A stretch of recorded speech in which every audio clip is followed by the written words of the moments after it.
demoiselle qui passait sans souci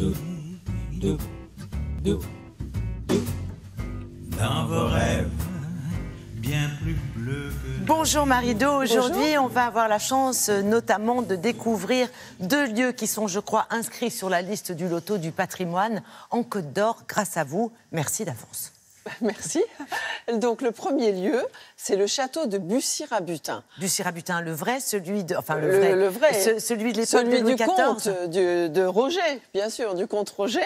Alors le comte Roger de Bussy-Rabutin, on l'appelait le flamboyant. Et pour cause, il était écrivain, oui. Il était académicien, un peu libertin. Surtout, c'était un sacré libertin dont on célèbre les 400 ans de la naissance cette année. Alors, Louis XIV l'avait exilé sur ses terres de Côte d'Or parce qu'il trouvait qu'il lui faisait un peu de concurrence auprès des beautés de l'époque à la cour de Versailles. Donc, c'est son château qu'on va découvrir. Il a laissé son empreinte dans ce fameux château qui est géré maintenant par le Centre national des monuments nationaux. Et ce château, il nous rappelle sa vie, il nous rappelle ses frasques avec toutes ces galeries de portraits. Et pas très loin de là, tout à côté de là, nous sommes toujours dans la Bourgogne des forêts, eh bien, il y a la grande forge de Buffon. Alors là aussi, c'est un autre personnage flamboyant, mais d'un autre genre. C'était un éminent naturaliste, le Georges-Louis Leclerc de Buffon, intendant des Jardins du Roi. Et il réalisa des expériences scientifiques. Et puis surtout, il était adepte des idées de Jean-Jacques Rousseau.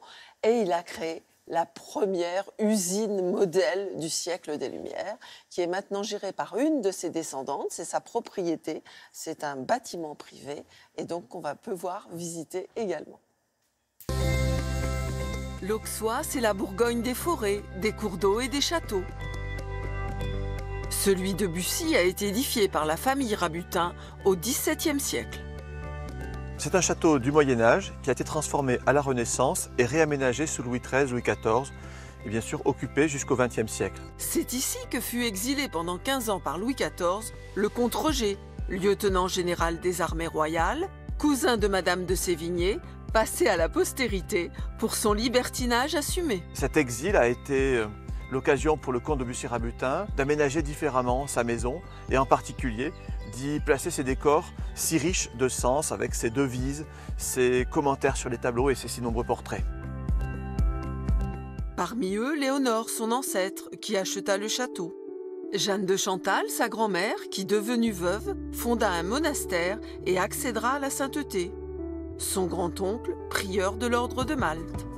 Bussy-Rabutin, c'était surtout un homme de guerre qui pouvait être à certains moments imprévisible. On a une galerie des portraits des hommes de guerre, dans laquelle d'ailleurs Bussy s'est représenté entouré des grands hommes de guerre de son propre grade à lui, maître de la cavalerie légère. Ceux qui ont marqué l'histoire de l'Europe, de leurs faits d'armes, qu'ils servent le roi de France ou qu'ils soient au contraire ennemis de celui-ci. Il y a un grand respect pour l'ennemi à l'époque des guerres de l'Ancien Régime. Il était très libre dans ses relations avec les dames, mais dans un certain code malgré tout. Dans sa chambre, il s'est représenté entouré de toutes ses beautés. Une chance retenue par le loto du patrimoine. L'aile des propriétaires qui l'ont succédé, la Bussy-Rabutin, doit bénéficier de travaux de drainage pour que les sols soient plus humides et que les toitures soient totalement étanches.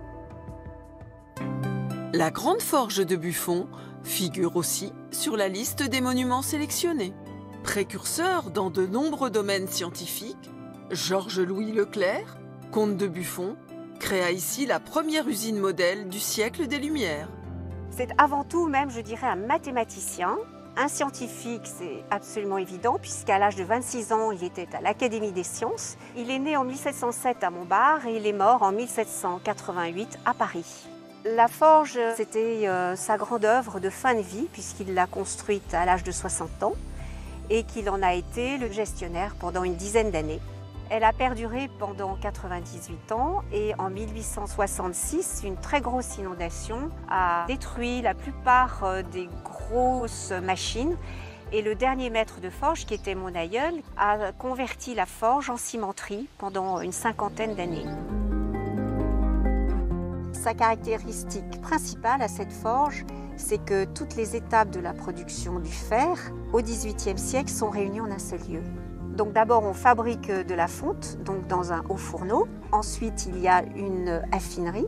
Et ensuite, la troisième et dernière étape, c'est la fonderie, où cette fonte va être étirée et découpée. On vivait quasiment en autarcie, puisque Buffon cherchait à ce que ses ouvriers soient bien logés, bien nourris, avec un grand jardin potager, et gagnent un salaire tout à fait décent. Buffon adhérait aux idées philosophiques de Jean-Jacques Rousseau. C'était le beau siècle des Lumières.